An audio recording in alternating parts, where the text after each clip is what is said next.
We are back again in yet another episode of Singapore Real Estate Explained, brought to you by the G&A Investment Team. And today we're doing a new launch review for this project called The Hill at One North. What we are looking into is what exactly would this project head towards? Is it a project that's worth investing? Let's find out more. But before that, let's look at some background of our G&A investment team. So over the past 4 or 5 years, we have served close to 400 investment clients. And we're proud to say that the latest numbers updated is that we are having an average returns of 19.84% per annum for our clients. So if you're keen to find out more how we actually analyze properties, we actually do a lot of data crunching. Yeah. And that's something we hope to bring more value to clients, not just through speculations, but rather proper data analysis that give clients assurance of choosing the right investment property. But without much further ado, let's dive into this topic. Okay, so Grace, can you bring us through this project? Yep. So for the Hill at One North, it's going to be a smaller project of 142 units, and it's developed by Kingsford. I think it has already been launched. So if you're interested to take a look, at the show flat itself, feel free to also contact us. But today itself will be mainly on the numbers on whether it's a worthwhile buy or a good investment to be looking at. Yeah. And if you look at the number of units, it's 142 units, not a big development.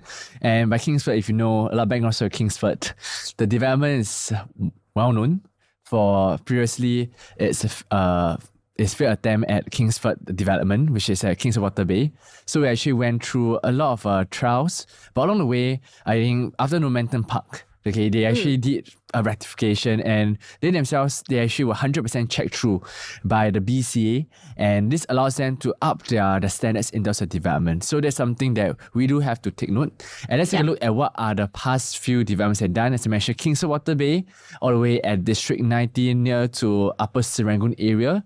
Then we have Kingsford Hillview Peak, which is all the way at Bukit Panjang Hillview area. And the last one that I mentioned just now, the recent that launched is beautiful. I mean, we have a listing that's upcoming over there, and wow, the whole entire environment goes in. It just feels like it's very resort-like, and they really made a huge effort in improving their building construction. Yeah, which is one of the closer developments that we have to the Hill at One North, which is at District 5 also. And fun fact, Momentum Park, we have clients who bought the 4-bedder there. And today they are really sitting on a huge amount of profits, about 5 to 6. So I think developers' history is also very important in terms of the finishings, or whether it's in terms of how the pricing has been and whether they have actually helped, I would say, the buyers to actually profit from it. Yes, indeed. Okay, so let's move on to the land bid itself and look at the break-even price. I think factoring all the costs, break-even for the Hill at One North is going to be about 1,941. So let's say we look at the normal break-even, about 15%, you see it's going to be about 2,002.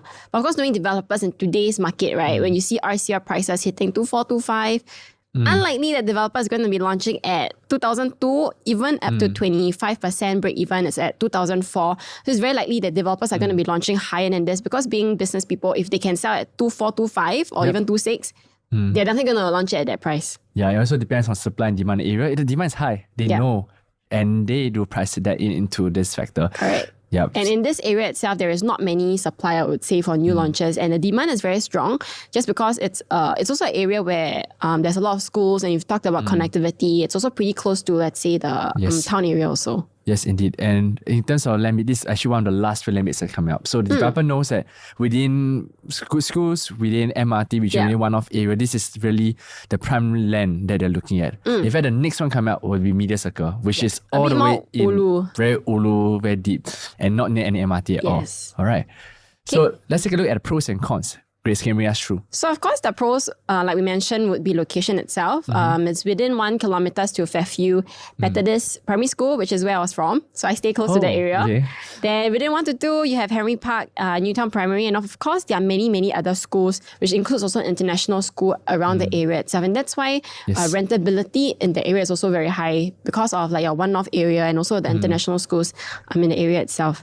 Yes, indeed. I do agree that in terms of locality-wise, this is one of the more prime places that juggle between schools and business parks, and even areas of work that is near to Buona Vista area, which I think is a very nice juggle in terms of tenant base. Yeah, so last time when my mom bought the place at Dover, she said she bought it because there's nothing. I said, well, nothing I want to buy, because she said, the only thing that is there is schools, like you have your NUS, Singapore Poly, you have Fairview, right? And then it's basically a true train for all the schools. But then last time there is no Star Vista, so there is no shopping center, there is no entertainment. I think she will have foresight to see the future. Correct. But today yes. we had a master plan, which is something that we can talk about later on about how we foresee what is going to come in an area. Okay. So location-wise, you are within 2 MRTs, Buona Vista and One North, so you're in between. I think it's about, depending on how long your legs are, it's about, I would say 6 to 7 minutes walk to either of the MRTs. So Buona Vista MRT is also where Star Vista is actually located. And then One North MRT will be where Fusionopolis is actually located. Yes, indeed. And in terms of future transformation, it's quite exciting in this area. If you look at the entire land plot, all the circles you have drawn, you notice that this entire land plot is really untapped. Okay, so you're talking about a long-term hold. This area is actually filled with a lot of business park district, where it's represented in a dark blue area. Okay, and also if you look further up to the right, which is the orange color plots over here for Buona Vista area, there are also residential plot coming up, which is written subjected to future detailed planning, along with 3 empty plots on the far right. They actually, it could be the future land bids that will be coming out to hedge the price against this area. So that's why people are looking at this area as a growth zone and something that is worth looking into. Yeah. And so going on to future developments, I think whenever people talk about District 5, they talk about like the greatest southern waterfront, which is a huge transformation in itself. But I think one thing to take note is also that this is going to be a very, very long-term transformation, which is also something that we look at. If let's say we are looking for a quick exit 3 to 5 years, this is definitely not going to be happening within the time frame. Let's say you're getting it for school and you're planning to stay there, let's say 10, 15 years. Then of course by then, that's when you will actually see the Greater Water Southern Front coming up. So if you understand the longer term hold, you have someone who is retiree, really want to look at the last property you're buying into this area. This is something that you do want to look at long term horizon, which is very interesting. All right, so next, let's take a look at what is going to happen in Greater Southern Waterfront. If you understand the size of it, it's actually very huge. If you look into the entire district of Greater Southern Waterfront, it stretches all the way from your Buona Vista area, District 5, okay, all the way down to your Marina Bay area. Okay, and how it works is Greater Southern, if you know, it will start developing from the Marina area first and slowly head to the left. So you want to start developing the CBD area, followed by that of the Buona Vista, your Pasir Panjang area. So if you look at what is going to happen there, basically there are a total of 4 things. One is in terms of waterfront promenade, where basically you have the waterfront living, the nature parks, etc. Second is in terms of green spaces, okay, where they will be putting a lot of parks, a lot of greenery into this area. And then third thing, interestingly, is a southern reservoir. It's like, Macritchie Reservoir. And you want to create something similar in this area. But most importantly, I would say that the current aim is to extend the city, okay, all the way from Marina area up to your Buona Vista area. And this is something that is very worth looking for because currently, if you look at the area, it's all shipyard. It's very ugly, but they're going to beautify this entire space. And this is something that we do want to look for in the long-term run. Yeah. And I think in this area itself, I would say demand, it's pretty strong and you can kind of see it from the HDB prices also. If you go to, let's say, Ghim Moh area, I think 4-room HDB is going 1 mil up. So usually when you see this kind of pricings, you know that the demand for this kind of areas is very strong. And if there is no supply, it's natural that the prices will just go up. Yes, indeed. All right. So next, let's take a look at the new launch price comparison. Grace, can you bring us through? Yep. So if we look at new launch, closer to the area itself, we have, of course, Hill at One North that's upcoming. The last 2 was Blossoms by the Park and then One North Eden. So you can see that the Hill at One North will be one of the smaller plots as compared to, let's say, Blossoms by the Park. Similar to One North Eden at 165 units. Okay, so let's now then see how these new launches that have already been launched, what are their performances and how they've been doing in terms of pricing wise. So look at Blossoms by the Park. You can see that there are 2 betas recently, or not recently, let's say 2023, 2 betas transacted at about close to 1.9, 1.8, 1.9 thereabout. And when they launched, let's say April 2023, some of them went down to about 1.5, 1.6. So these are like the competitions I would say would be in the market in the future, because when, let's say, Blossoms actually TOP'd, they will be, I would say, like direct neighbors who are your competitors who are also selling the market, where some of them actually bought in at 1.5, 1.6. So this is something to take note also if you're going to be entering into the Hill at One North. Yep. If you take a look at the floor plan, it's very interesting. If you look at the left-hand side, which is Hue One floor plan, 2-bed, 2-bath, starting price is about 1.945 million. Okay, and 732 square feet, look at the layout, it's pretty decent. It's open concept still, but with a slight enclosed area. Okay, 4-seater dining, living is a 2-seater. And you look back at the Blossoms by the Park, interesting thing is that you notice that the starting price is only 1.4, and just like not too long ago, I still remember we were at the Where show our clients flat, actually our entered client actually in, went down, entered it and bought a few units there. And what happened is that typically the Blossoms by the Park, it started at 6, 7, 8 square feet, starting at 1.5. Okay, so what does it entail? The highest it ever hit was 1.82, but right now the Hue is starting at 1.945. So just think about it. This is something that we need to be very about, because if we were to enter a similar time, and it's only 6 months apart, where our client maybe enter at 1.5 or 1.55, and right now you are the one that entering at 1.9. Next time, this Blossoms by the Park, bigger development can start at maybe 1.8, 1.85, 1.9, and you're stuck because you're buying 1.9 and maybe you want to liquidate at 2 to 2.1. You're competing with units side by side that maybe listed at 1.9. So you must envision who are your future buyers. They're going to be maybe buying a 2-bedder at 2.2 from you when the Hill actually TOPs. Yeah, so this is very important information though. If you were to say one plus point about the floor plan itself, I think they're pretty similar. Maybe people don't like the walk-in kitchen and they maybe prefer something that is like tucked at the side for the Hue. But besides that, I think pricing-wise, people may sacrifice a tuck at the corner kitchen for maybe a 300-400K difference in pricing. Yes, and for them, even for a 721 square feet, you look at it, it comes with a study. Yeah, so it's somewhat like a storage room, which it doesn't exist for the 732 square feet for your Hue. Yeah, Hue at One-Off. So there's something that you can see, you must be wary, because these are your true competitors if you enter in this place. So moving on, let's say 3 betas. 3 betas, you can see 2024 this year in February, we had one transacted at 2.412. So for Blossoms, I would say later when we take a look at the floor plan, there are 2 kinds of 3 betas. One of them, it's the smaller one, compact, which is a little bit more special, the dual key one. Usually dual keys are bigger, but in this case, the dual key itself, it's a smaller at 915. And then of course, you have the bigger, more regular 3 beta that we normally see at 1044 square feet. Yes. Okay, so if you to go back during the launch day on how much these dual key actually launched, they were looking at, I think, 2.2-ish, even 2.1-ish for the 3 betas over there. Yeah, in fact, I see our client transaction there. Very happy. Sub 2. And basically, congrats, 400K just in 6 months. So it's something that we really want to bring out to clients out there, that end of the day, it's really not just about buying because of the FOMO, the hype, but rather knowing what price to enter at and understanding what's the upcoming land bids in order to hedge your price against it. Yeah.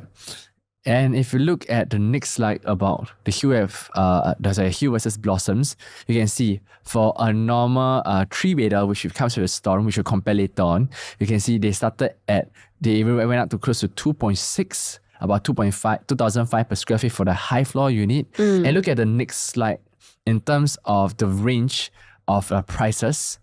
Okay, if you look at the Hue, the 3-bed 2-bath, okay, it's starting at close to 2.4 million. Which interestingly, same thing as a 2 beta. No yard, no home shelter. It's just the compact 3 beta for the Hue. And they're starting at the highest price that was transacted within your Blossoms by Park for a dual key unit, which technically is supposed to be even more premium because your rental yield is much, much higher. Yeah. So looking at the more regular 3 beta, I would say the one that's non-dual key, the one with the home shelter, if you to compare to the Hill at One-North, which also has a home shelter at the side, you're going to see that the Hill at One-North is going to be about 1023 square feet. If we assume about 2529 starting per square feet, it's going to hit about 2.6 million starting for the 3 beta at the Hill at One-Off, whereas Blossoms, people entered 2.6-ish is really where it's kind of at the higher floors, the higher end of where it started. But all those that entered at the start, they entered about 2.3 thereabout, which is some even under 2.2 per square feet. So this is the kind of difference that we are seeing when we compare side by side. Location, they're really like parcel A, parcel B. So in terms of location, they're side by side. But in terms of the pricing, there is quite a significant price gap for such a small difference in timing. Yep, and one more thing to take note is if you look at the layout for the 3-bedroom with home shelter, it doesn't include a toilet. Yep. a third toilet. And as compared to that of Blossoms by the Park, you have actually a third toilet within the kitchen, enclosed, and it's bigger for the kitchen even. So it's somewhat, in terms of comparatively wise, the layout for Blossoms is better, yet it's so cheaper. And I know some people actually host the helpers in, like, the home shelter becomes like a temporary helpers room, right? But for the Hue itself, the home shelter looks very tiny. I don't know whether it can fit a bed inside. Because if you compare side by side, right, the one at Blossoms, I think this is the regular home shelter size they're looking at. But I think the one at the Hue, they try to make it smaller. So potentially you may not be able to make it into the helpers room lah. Yes, indeed. All right. So next, let's compare to another earlier project, which is One of Eden. So One of Eden, if you look at it, is 99 years from 2019. Small developments, similar.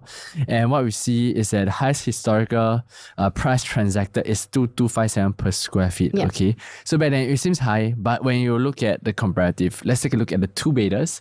You can see two-bedder higher transacted was at $1.7 million, about 2,122 per square feet. And if you compare to some of the earlier launch, which is 764 square feet, 76 square feet, some are going at 1.4 million, 1.468 million, 1.5 million range. And that's why, interestingly, if you look at Blossoms by Park, when they first launched, why it was step up so quickly for a two-bedder, because it was transacted for same quantum range to that of One of Eden. But right now, the Hue is really setting a new benchmark in the area where starting price, you take a look at the next page, as I mentioned before, 1.945 million. So you are buying almost 400k higher. Yeah. And that's something that One of Eden, the layout is even better. Dumbbell layout. Correct. No wasted space, big floor plan. And at 1.945, I think you have many better options in the market itself, where you could potentially even enter in a three-bedder in some of the developments itself. Yes, indeed. And One of Eden was one of the first few land it was launched about two years ago. 2 years ago. So this represents a very interesting format, and the layout is much better, yet transacted lower. So kudos to those who bought here. Yep. There's a price we can hedge against once again. Correct. When I see the difference of how someone entered at 1.28 versus 1.945, that's almost, I would say, more than 600k in terms of difference. Yeah. So in terms of exit wise, just to know that these are your competitors. Of course, if you are looking to stay there for the long term, that's another story. Yes, indeed. All right. And let's take a look at three-bedder for One of Eden. You can see transact about 2,000 per square feet, 2,100 per square feet, and 1,009 for some. So the highest transact is about close to 1.978, 2 million for compact. Yep. And for the premium, it's about 2.296. But think, no, this is 2021, almost 3 years ago. So those who are selling right now, they have a new pricing hedge against. And if you look at the earliest one, those are bought cheaper at 1,000 and 1,009. Some even hit close to 1.7, 1.8 million for a compact three-bedder. Yeah. So there's something that, wow, if you're buying Even right OCR now, pricings, you don't see this anymore. Yes, I guess this is really a 2021 pricing, and now is a new benchmark. But 3 years on the road, you can see, the next slide is that today, for One of Eden, high transact 1.97, but of course, 3 years ago pricing. So then 3 years went up. But even when it went up, the key thing is when compare the layout to layout comparative, a compact three-bedder, you're buying close to 600k to at least 400k above the highest transacted and any transaction in the One of Eden. And to compound. note, the ones on the 2.395, it's potentially going to be the starting from. Means averagely, you may potentially look at, let's say, 2.5, thereabout. Yeah, 2.5 range. And there's something that you must compare, because at the end of the day, if the layout is very similar, and the size is about similar, and they're both small developments, it's a very good comparative that who your competitors will be. Yeah, you have to upsell your unit next time on why future buyers are going to pay 600k higher for your unit as compared to something at One of Eden or something at Blossoms. And they are just 3 years apart. All right, and if you take a look at the three-bedroom premium to compare the Hue and One of Eden, you look at the One of Eden, it's a nice layout. Even the living area is it's called a landscape layout, which is very nice with a decent balcony size, 119 square feet. With a utility which couple like a storeroom, enclosed kitchen, and even have a toilet at the back. It was used to transact, okay, that was 3 years ago, so understandable, 2.03 million. And it highest was about 2.3. And right now, we have a similar layout without the additional toilet, okay, and a home shelter. We have a decent kind of layout, wise in the hue. The hue is already starting from 2.6. So Yes. once again, this is your competitor right here at 2 million. You're trying at 2.6. It reminds me of And the you're case study. missing one toilet. Yeah. Yes.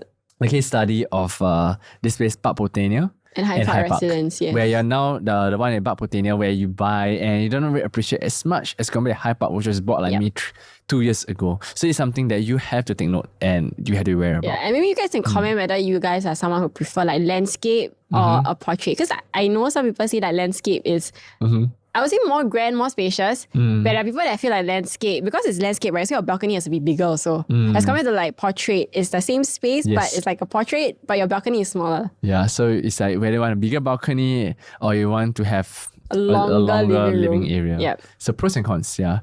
Okay, so next let's take a look at a resale comparison. Where first up over here we have this condo called Heritage View.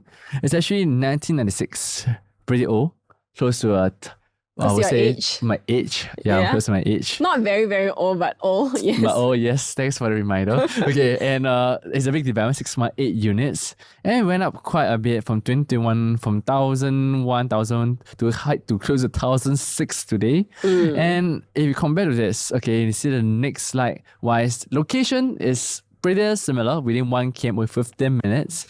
One is near to Heritage View site. Okay, Closer to Dover area. Dover area. And if you look at the last transaction for the 2-beders, very interesting.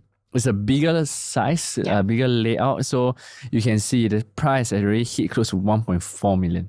That's today's 3-beders size, or even maybe slightly even bigger than the compact 3-bedder in the newer developments. Yeah, in fact, it's interesting because right here, we're saying it's 30 years old at 1.4.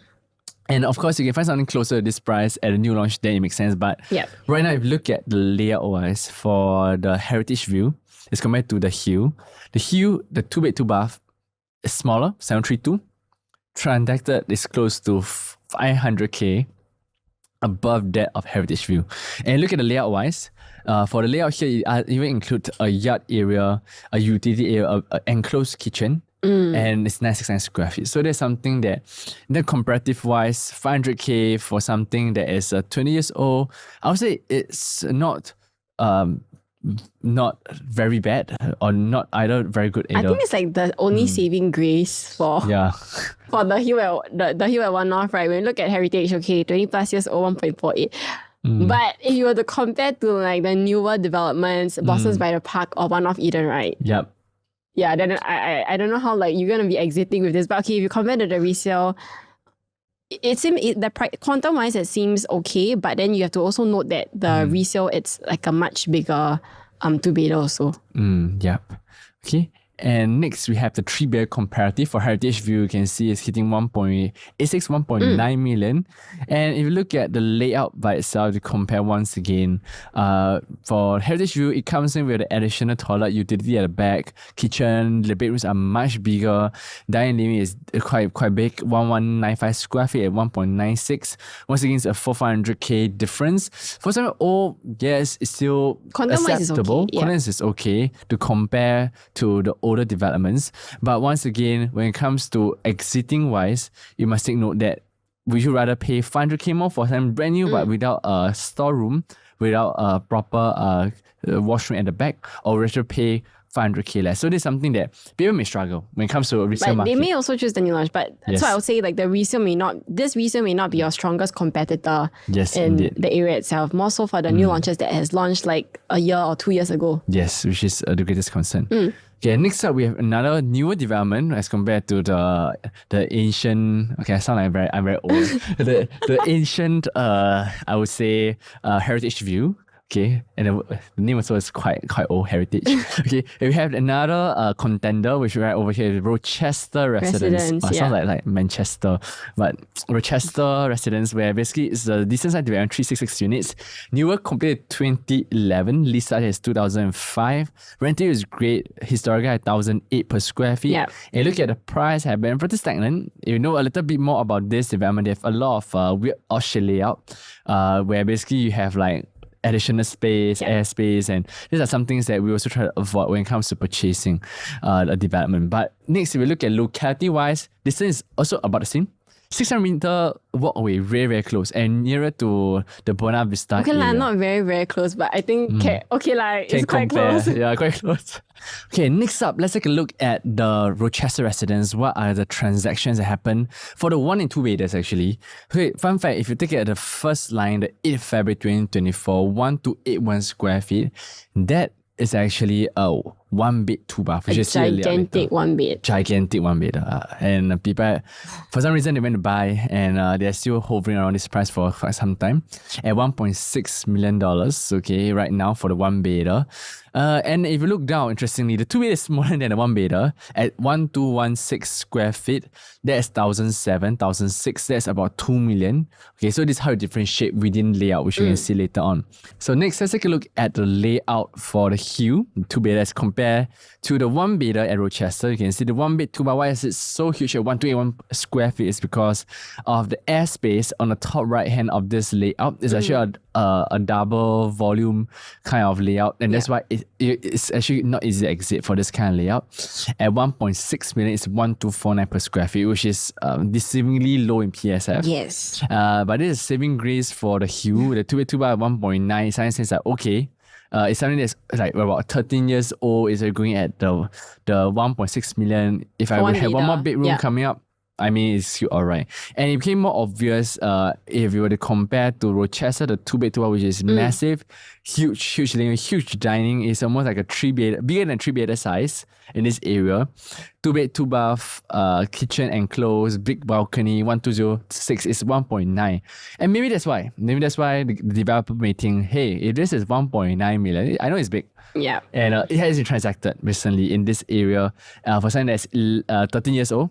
Why not I try? Maybe something smaller, brand new, and I try 1.9. So I guess developers do have their own rationale in price, and this could be the saving grace that they want to put out in the market to see where people are willing to buy. So let's move on to the 3-bedders itself. You can also see that the 3-bedders is very, very big at 1,008, close to even 1,009 square feet. Yep. And the price itself, it's close to 3 million, at 2.8, 2.9 million thereabout. So if you look at the floor plan itself, again, very, very long balcony that stretches all the way to both of the bedrooms. And of course, your living space is much bigger. So I would say in terms of quantum-wise, yes, this may be something that would seem comparable in terms of the age of the property versus the one at the Hill. Yeah, so it's really saving grace for the Hill, where resale transacted at a much higher price, well, quantum-wise. And now of the balcony space, maybe usable space only about 1,005, there about 1,004 even.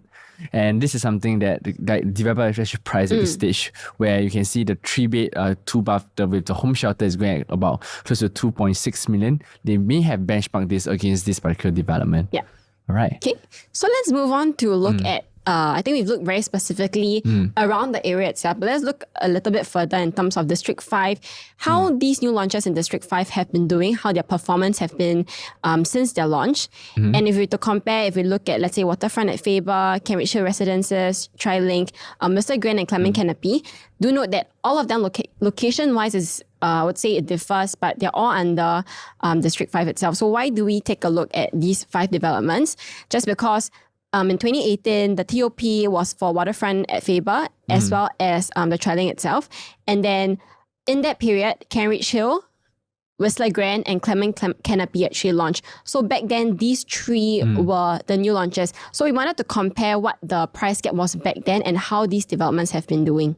So just location-wise, to take a look, they're actually pretty similar in terms of, especially the Windsor Grand area, the Waterfront and Faber, and the TriLink, they all belongs within the same range. But I understand District 5 is actually very huge. It's like there's a range all the way from Pasir OCR, Panjang to Buona Vista, to Clementi. Dover. They are all District 5. So you really want to categorize them, right? Windsor Grand, Waterfront, TriLink, I will lump it as one particular segment. Then Clement Canopy is nearer towards your NUS town, towards the end of Clementi area, towards the NUS area, National University, where it has a slight premium in terms of Clementi. Okay, then we have Cambridge Hill, which is, I say, the closest to city centre. So with this, let's take a look at the comparative. Okay. So for 2-bedder itself, if you go back 2018, when Waterfront and TriLink actually TOP'd, Waterfront was going about 1,004 and then TriLink was going about 1,377. So quite comparable. And in that year itself, Vista Grand, Clement Canopy and Cambridge Hill, their launch price were specifically about 1,366, 1,668 and 1,711. Okay, so let's move forward. We want to see what's the differences for the new launches back then compared to something that has TOP'd. So you can see that Whistler Grand actually launched at a 42 per square feet lower. So something that's brand new actually launched lower than the, I would say, resale at that time. And then Clement Canopy launched 260 per square feet higher, Cambridge Hill at 303 higher. Let's go on to Triling side. We see Whistler Grand also lower than Triling. Clement Canopy launched 291 per square feet higher, and then Cambridge Hill Residences at 334 per square feet higher. So at the end of the day, what happened is that we can compare what exactly happened for the PSF-wise increase from 2018 to 2024. And you see Triling increased PSF about 265 per square feet. You have your Waterfront and Faber PSF increase at about 126 per square feet. And the highest gain you can see over here is Windsor Grand. The PSF increased at 482 Which is not per square surprising looking at the launch price for it, because it has been launched even lower than like a resale at that point. So it made sense that when Whistler Grand actually collected the keys, people would pay for something like, let's say, brand new as compared to something that has been in the market for a couple of years. So let's look at how these resale or new launches back in 2018 actually perform. We can see that the Triling went up by about 265 per square feet for the two betas. Waterfront went up by 126. And then for new launches wise, the one that did the best was Whistler Grand at 482, Clement Canopy at 232, and Cambridge Hill Residence at 227. So you can kind of see the correlation between the differences between the new launch and resale versus like the profit that they made. Because Whistler Grand being a new launch actually launched cheaper than the resale at that time, naturally the demand for it when it collect the keys increased, and you can see that it also made the most as compared to the other new launches at that time. So some of our golden tip is when you buy a new launch, buy close to resale pricing. Yeah. I think it's a no-brainer, especially PSF lower than your resale. It's really something that is very worth considering. So per square feet is one thing. Also note of your quantum, because quantum play is also very important. So there are a lot of factors to factor in. But in short, if your per square feet and quantum is very similar to the resale, it's something that you can consider. Yes, indeed. Now let's take a look at the three betas. If you look back at Windsor Grand, Clement Canopy, and Cambridge, is 1,300 or 1,700 per square feet launch. And compared to Waterfront and Faber, and Triling is 1,004 and 1,002 respectively when they TOP. So at the same time, if you compare to the next slide, the Windsor Grand launch is once again cheaper than that of the Waterfront and Faber, negative 68 per square feet. Meanwhile, Clement Canopy is about 38, very close to that of Waterfront. Yep. And then we Cambridge Hill Residence, which is 346 per square feet higher, which is somewhat understandable because some people may say, hey, it's actually in a better location, close to the Pasir Panjang. But once again, let's take a look how it felt later on. And if you look at the comparison of this three beta of the new launches, Windsor Grand, Clement Canopy, and Cambridge Hill, as compared to Triling, which TOP'd back then, the PSF once again for Windsor Grand is cheaper, negative 89 per square feet. Clement Canopy 195, and the Cambridge is 500 per square feet. Yeah. So let's see how it fared so far. And the three beta wise, Triling, the PSF went up by 627 per square feet, which you can see is very interesting because the demand for such this kind of a condominium within a good school, which is right opposite Triling, is on the higher side, especially during COVID-19 period, and the resale went up to 627, went way above. And then Waterfront and Faber, the PS increase $130 per square feet. Okay, but once again, the ruling champion we have here for new launch is actually Windsor Grand, that went up by 561 per square feet, followed by Clement Canopy, and then Cambridge Hill Residence is another interesting factor that went up by 357 per square feet. Okay, so what do we understand from this? Number one is that, Windsor Grand, once again, because the PSS is below that of your Triling and Waterfront and Faber, it presents a very interesting choice when it comes to entering new launch at the price of resale. That's why the price went up.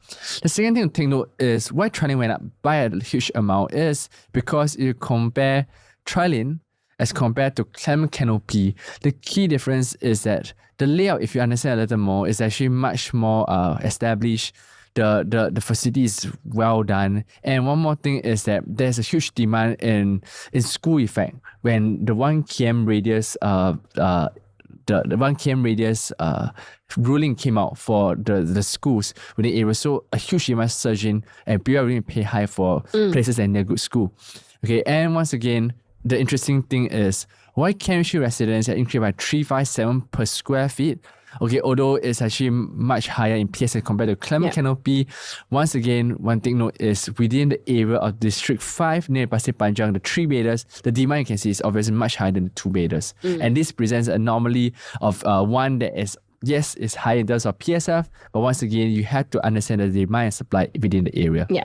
Right. So even within a similar development, what you can see from this is that unit selection, I would say, is also very important because for one, the 2-bedder could be making much lesser than a 3-bedder, or there could be potential where 3-bedder make less than 2-bedder. So you need to understand in the area itself where you're entering, whether it's OCR, RCR, CCR, what is your buyer profile in the area itself, and how are they going to be looking when you're looking to exit in the future? Yes, indeed. All right. So last but not least, let's take a look at a current case study. Okay, let's apply this entire thing to Hill. So the closest comparative we really want to compare is Clavon. Okay, a bit further down, very at the fringe of NUS. Okay, then we have Park Clementi's, which is another comparative you can see.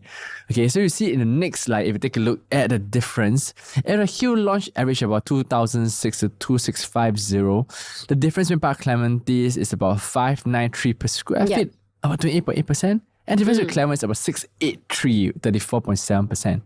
Okay, so what does this mean? As compared to the past, where you can see the new launch is launching cheaper than a resale, okay, right now the gap is much more higher. And this is my thing note, it is a small development.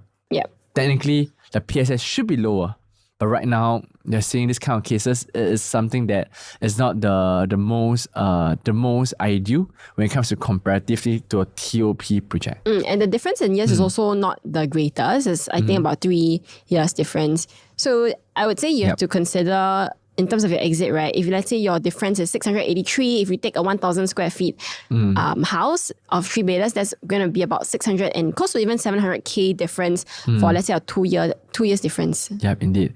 And this represents another benchmark. And one thing I presume why at the end of the day here, one of actually want to launch at high price, because they know at Clementi area, there's upcoming land bid. Yeah. They're launching about 2425 under area harmonization for the upcoming land bid. So they are like, okay, since they are launching at price, Kingsford are well known to just, okay, let's just try a price and then just simply see how the market reacts and adjust accordingly. Yeah. So we come to the end of the analysis. I think the next part we're going to be looking at is to decide whether this falls within our top 5 developments, and if it doesn't, then what is the ranking in terms of, let's say, top 10? All right. Okay, so let's say let's do the top 5, whether it's within top 5 first. Okay. 3, 2, 1. No.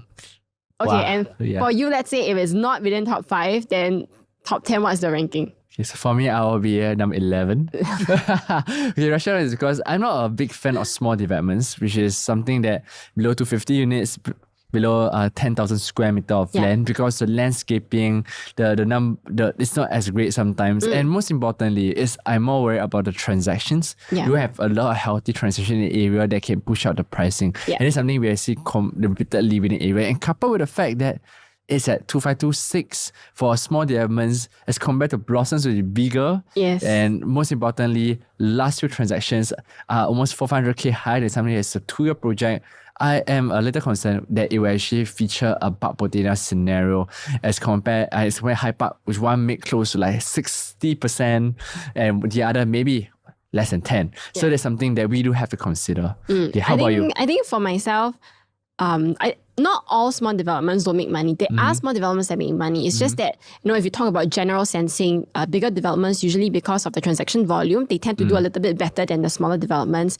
But I think the main drawback for me is the pricing when you compare it to like the newer launches. So I would say resale still okay because very old and very new, the quantum is not a difference. But the difference comes from like, let's say Blossoms and one of Eden, which is going to be your direct comparison because they're very similar in the location itself and the age is very, very near. Yes. 2 to 3 years gap, I wouldn't think is too much of a concern for future buyers. So it's the exit strategy that you're looking at. Let's say your competition entered at 1.4, you're going to enter close to 1.9, 2 million. Then how are you going to, I would say, upsell your unit to future buyers, knowing that you're a smaller development and you paid 500K higher than, like, let's say a development that launched 1 or 2 years ago. So that's the main key point for myself. But Yes, of indeed. course, not forgetting that there are people that are looking for a home. They want to buy something new, and they're looking for, let's say, schools, and they're looking to stay there in the next, let's say, 10 to 15 years. Now, of course, it's something that they can be looking at because the supply itself in the area is not many, but I would say the demand in the area is very strong. Yes, indeed. And last but not least, ever since the start of this series, we have this thing called the BOA approach: buy, wait, or avoid. So let's do a very quick one. Like if you were to, I would say, okay, let's say the launch price is maybe about 2,550 per square feet. Okay. And it's like, no, like say, okay, they launched 2.6, they say launch rate, but suddenly they say, drop price, that was 2,005, 2,550. Okay, would you buy, wait, or avoid? Okay. So make it a little special. Okay, let's do this. Three, two, 1. Avoid. Okay, so why would avoid? I think 2005, because it's a small development. Okay, if you're talking for own stay, then there's other considerations. But let's say it's pure for investments. I think there are other developments that will make much more sense. At 2005, if you're looking at a 2 beta, the pricing, I can probably enter into a 3 beta elsewhere, which I think in terms of investments is better to buy like bigger unit size, just because your per square feet increase is smaller when you're looking at the same profit in the future. But also the next thing that to look at is the new launch that has already been launched a year or 2 years previously. It's just too much of a difference that I'm going to be a bit more wary on my exit strategy in the future. Yes, that's true. And for myself, very similar. If it's 2005, better products out there. There are much bigger developments, something that of a palatable quantum, and something that of future growth potential with better exit prices to hedge against. So there's some things that we, when compare, even like buying the investment product at a certain quantum range, we don't just compare within the area, we compare the entire Singapore and we find the best. So there's always something that we do scroll through, look at multiple data to make sure that our clients are able to find something that truly suits the investment criteria they're looking at, rather than just blankly just buying anything that is launching in the market. So with this, we come to the end of this video. We have done a lot of analysis on this, and we've done a lot of NGs also from time to time, but we know that this is what we want to do to make sure that our content remain robust for everyone here to understand what exactly they can buy in today's uncertain market. So if you haven't yet joined our Telegram group, you can actually scan the QR code right here to receive any news and updates. And also, if you want to contact us, to ask about your purchase and to get second thoughts, second opinions, you can also contact our WhatsApp chat over here. Yes. With that, we'll see you next time. This is Grace. This is Christian. Bye-bye. Bye.